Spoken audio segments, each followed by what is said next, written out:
When the ending credits started to roll, I was left with so many emotions. Joy, sadness, and even emptiness to a certain degree.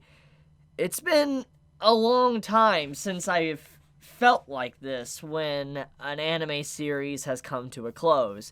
I think it's been, very obvious since the very beginning of how much I truly love ReZero, and just having to say goodbye to it for now, it really hits. It does, because there was no, we'll see you next time, there was no season 2 has been announced, there was no even after credit sequence at the end of the credits, and it left you with a very somber note, and it was a good episode. It was a good conclusion to Arc 4. I could not have asked, honestly, for any more. Even if they did leave out some details, everything about this conclusion, it settled everything that truly was important and the main gist of what Arc 4 was about. I, as a fan, not just as a reviewer, but as a fan of ReZero, I could not ask for more.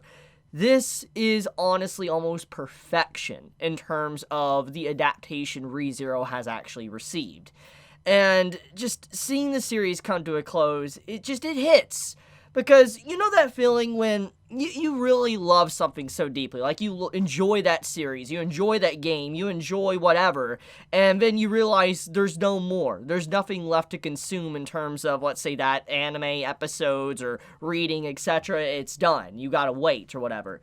That's the feeling I have right now. And it's been a while since I have really had this exact same emotion within me.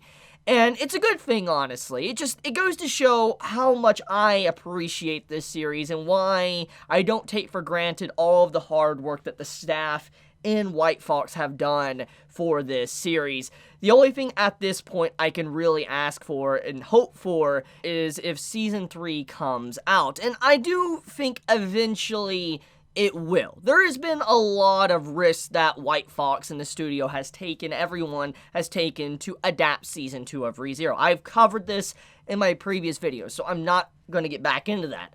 The point is thanks to all these risks, and thanks to how much passion and effort they really put into this, I do see a Season 3 very likely. It's probably going to happen.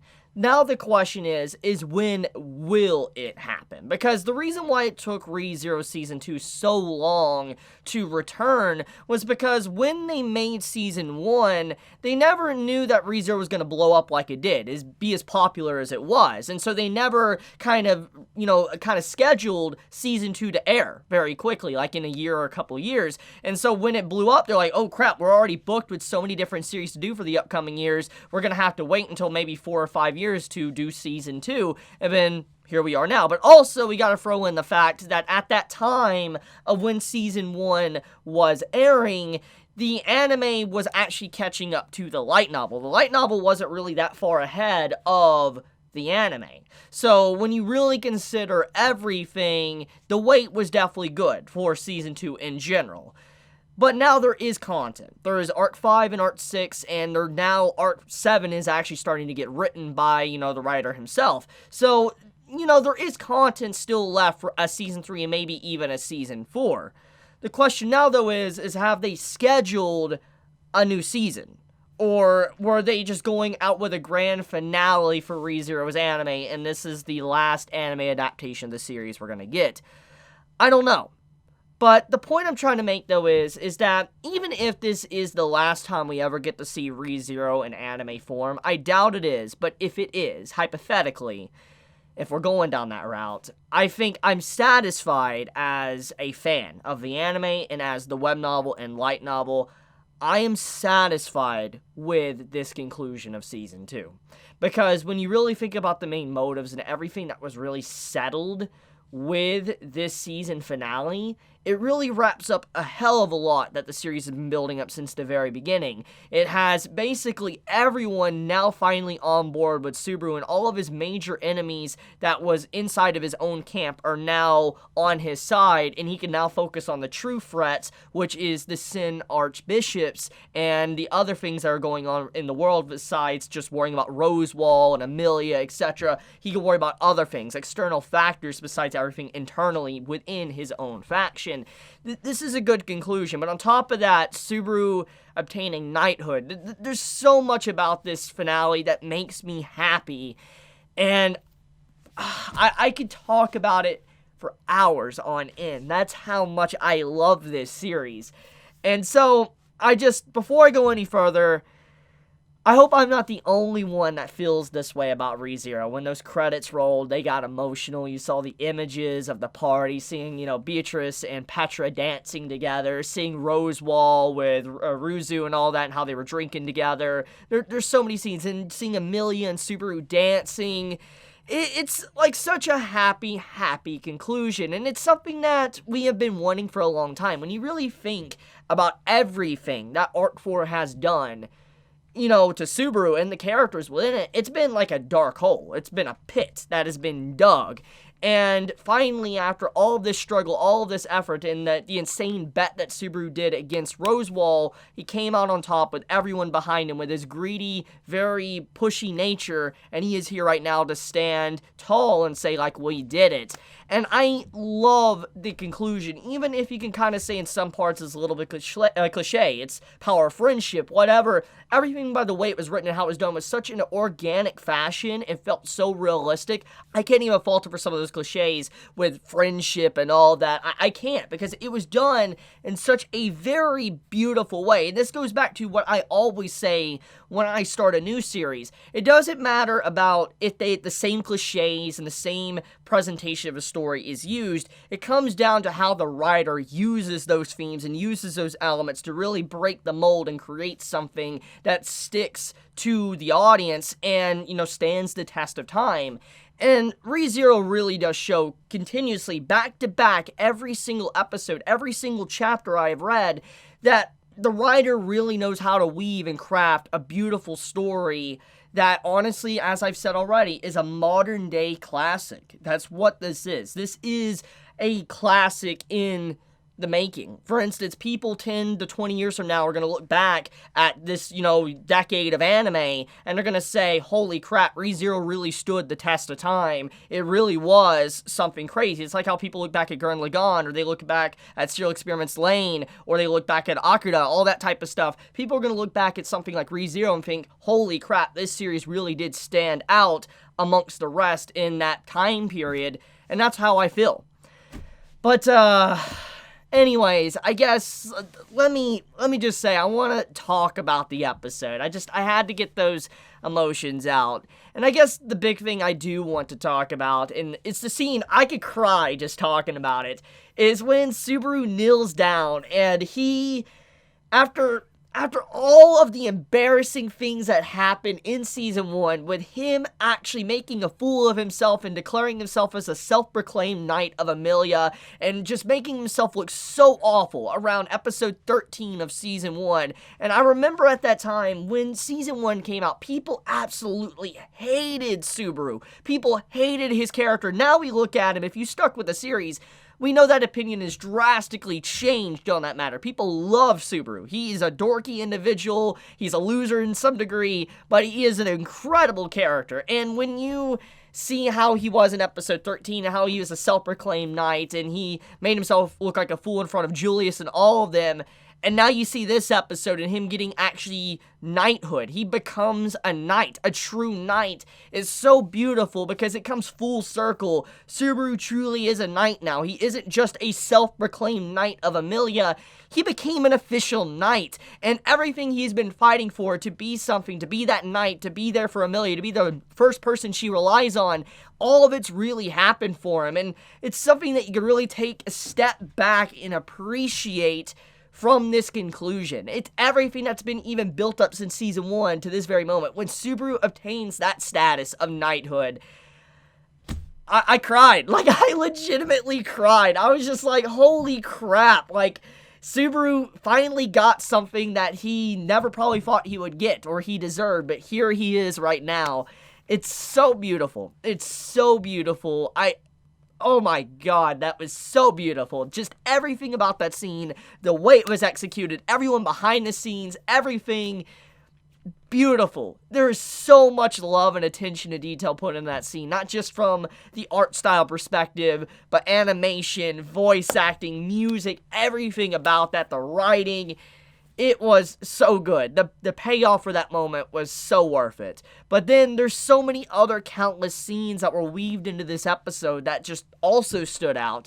Like we have the Beatrice and Roswaal conversation when they confronted each other amongst their dead teacher's grave, and they started talking to each other, and Beatrice realized that the Roswaal that has been in the mansion for all these years, for 400 years, is the same Roswaal. He's just been moving his soul into his descendants, and so because of that, he's technically stood the test of time, and he is still here, and he even did something that even his teacher was not even able to do, to somehow create a false immortality to a certain degree, and here he is to this day. And so Beatrice was able to reunite with someone that she thought was long dead. She wasn't alone. She had someone from 400 years ago still with her, and it's a very beautiful conversation because it was like a re-spark, a rekindling of a lost friendship, something that they didn't realize they had, and they should have communicated more in the last 400 years, but they didn't. And you can see how Roswaal is taking initiative and changing to a degree, because the way he actually talks to Beatrice in that moment showcases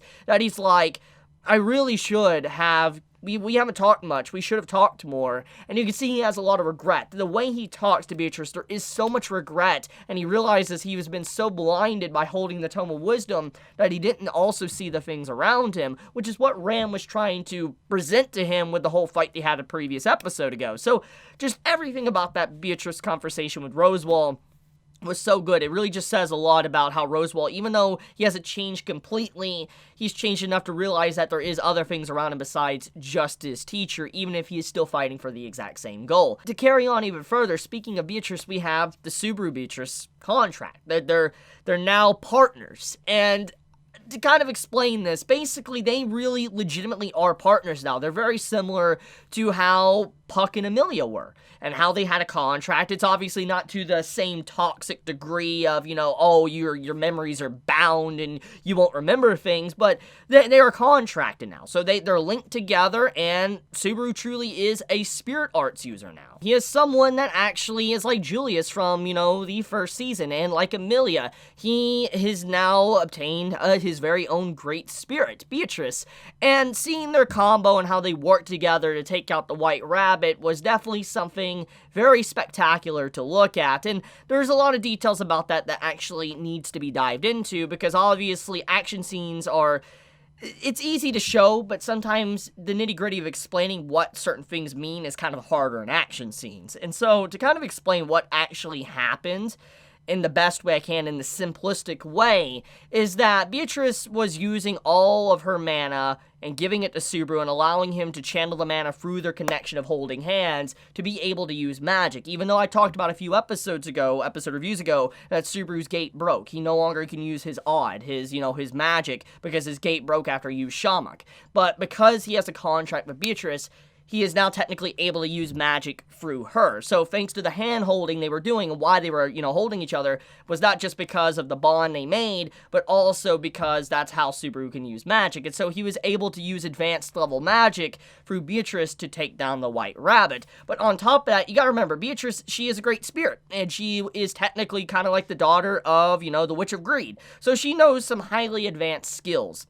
Spells, things that normal average individuals would not know about. And obviously what she created to trap the rabbit in was something that not normally people would know about. She created literally a pocket dimension, like a dimension that opened up and slung the White Rabbit inside of it and just locked it away. And basically, whoever's in that dimension, it's their problem. But that's what Beatrice effectively did. She threw the White Rabbit into an entirely different dimension. Think about how her door crossing was. But instead of being able to leave it anytime you want, you're locked there. You're gone. So they were effectively casted into the void itself. So yeah, that's kind of what Beatrice did, and that's a highly advanced technique and skill she was able to use, thanks to just, being who she is, Beatrice, and knowing advanced level magic. So Subaru obviously got kind of like a major power-up directly through Beatrice, his contract with her. So that's nice to see. So I like the way that scene was done.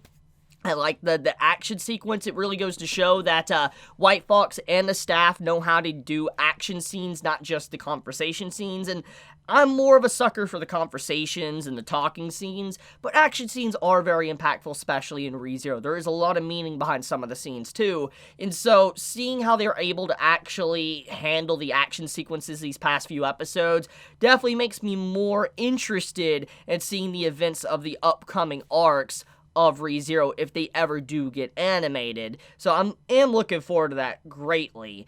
But for now, though, the White Rabbit obviously for now has been sent to another dimension, so it's not effectively dead, but it's gone. So there is maybe a potential possibility it could return one day, but for now, it's, as I said, it's gone. And moving on to the next stuff, we got the Roswaal, confession scene and, wanting him to say he's sorry. That entire scene, it's very simplistic, but it's very hilarious. There's one major thing you could take from that, and that is the oath, the curse that is on Roswaal's chest. And this is something that was definitely very different in the web novel in comparison to the anime. And now that enough time has passed, I could talk about this, because this was something that was changed, and I didn't want to talk about it because I felt like it would be spoilers, and there must have been a reason for why it was changed from, let's say, the web novel to the anime and light novel, so I refrained from talking about it. So now that it's been officially revealed, I want to dive into the oath, that the curse that's on Roswaal now. So basically, when Subaru made the bet with Roswaal, in the web novel, now, once again, web novel and light novel are very different, and the anime is adapting from the light novel, okay? It's not taken from the web novel, so there's going to be differences. I always expect that. I'm not someone say, oh, it needs to be like the web novel. I'm not saying that. I'm just saying there's differences, and I was just curious about why it was different, or what was the reveal going to be. So basically, in the web novel, when Subaru confronted Roswaal about the bet he made, Roswaal made it very clear to the audience and Subaru the bet they were making was a binding contract, an oath, and that if Subaru was to die, effectively revert and reset and use return by death, he would still be cursed. He would still be bound by the oath itself that he formed with Roswaal, and he would have to effectively become Roswaal's slave and do what he says. So there was no way for Subaru to back out and get away from that oath, that curse. There would be no way whatsoever, even if he died. Because Roswaal knew for a fact that Subaru, even if he didn't know he was using return by death and death to go back to a certain point, he knew Subaru was technically returning to a previous point in time. So because of that, he wanted to make sure there was an oath, a contract where Subaru could not, in fact, cheat.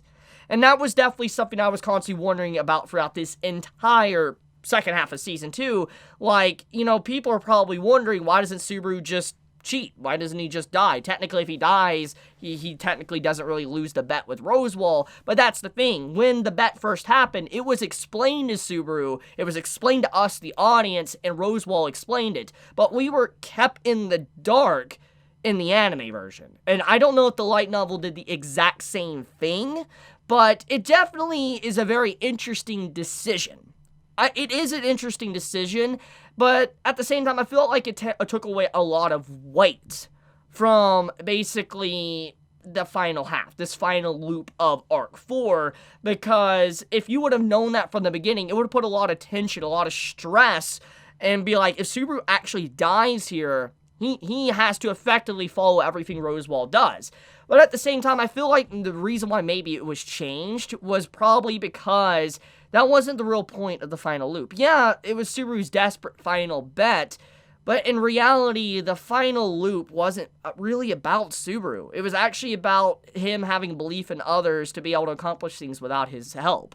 And Amelia overcoming a lot of problems, seeing Otto do things by himself, seeing Ram do things by herself, see, Garfield do things by himself. It wasn't really about Subaru. Subaru really couldn't have done nothing. He put the pieces on the board, and he let them do what, they could do. And basically, I feel like it makes sense why it was changed, because, once again, the final loop, it was about the others and the message of them. But it is weird. It is a weird design decision for the story. I am curious on how you anime-onlys feel about that difference. Let me know your honest thoughts on that in the comments below.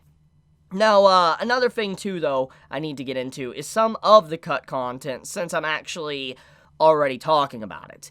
So some of this stuff could be theoretically spoilers for the beginning of Season 3 if we get a Season 3, or it can be spoilers if you want to read the web novel. But if you don't care about that, I want to let you know some of the things that were cut that technically should have been in this episode, or clarified to a little bit more degree. Now, as I've said, I'm satisfied with this episode. This is a fantastic conclusion. I have no problems with what they even cut, because it could easily be added into Season 3, or a later time in Season 3, or even a 4 if we get a Season 4. So I'm not really upset. I want to clarify some of the things that were cut if you hear people talking about it. So basically, there was technically an epilogue that was supposed to happen at the end of Arc 4. And the epilogue focuses on a Ruzu clone. For instance, seeing one of her clones appearing and then starting to talk like the Witch of Greed, and officially called herself Omega. And the only thing we got at the end of the epilogue is that she basically journeyed off into the wilderness, and she had the other witches with her. That's really all we got. That's all we got with the epilogue. So basically, it let us know that Donna was able to escape her tomb in another clone. That's what she did. So I just wanted to clarify that. So that, if you hear anybody talking about some of the things that were cut or the epilogue wasn't shown, that was what was cut. Omega, which is technically the Witch of Greed, finally being reborn into the world. Now, another thing that was cut, or at least not clarified to the same degree, was another scene with Roswaal, and that was his brief conversation he had with Subaru within this final episode, and him talking about how Subaru technically won, and how he hasn't really given up on his dream of being able to see, the Witch of Greed, once again, his teacher.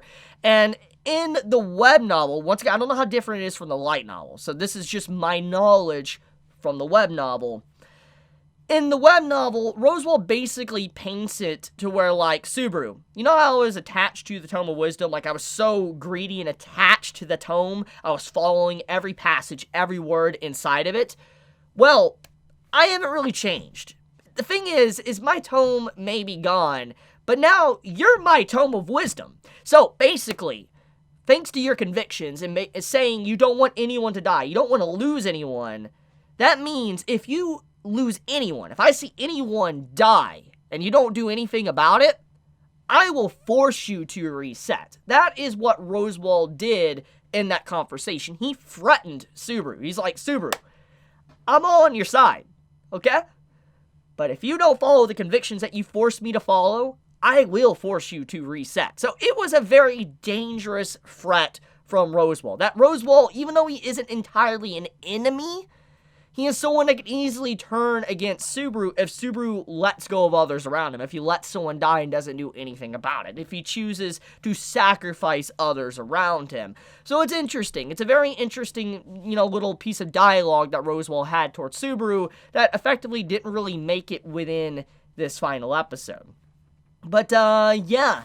I mean, that's pretty much about it, though, when it comes to the conclusion of ReZero Season 2. It's a good conclusion. I couldn't have asked for more. It's so good. It's beautiful. I'm so happy to have this series, and I'm gonna miss it. I'm really gonna miss this series. I am. I really am. Like, it sucks it's over. It really sucks. But all good things must eventually come to an end, as I always say. So, I'm going to leave it at that. I've had a lot of fun talking about ReZero, and thank you so much to all of you out there that have watched my videos to this very point, all of my videos, and watched my ReZero videos, and have stuck with me while doing this. I appreciate it greatly. Thank you so much for, leaving a like, leaving a comment, whatever, even watching the video. I appreciate it greatly. You're awesome for that, and it helps me do what I love. Just thank you so much. And so, guys, I'll leave it at that. I love you. Be safe. Stay healthy. Chibi out.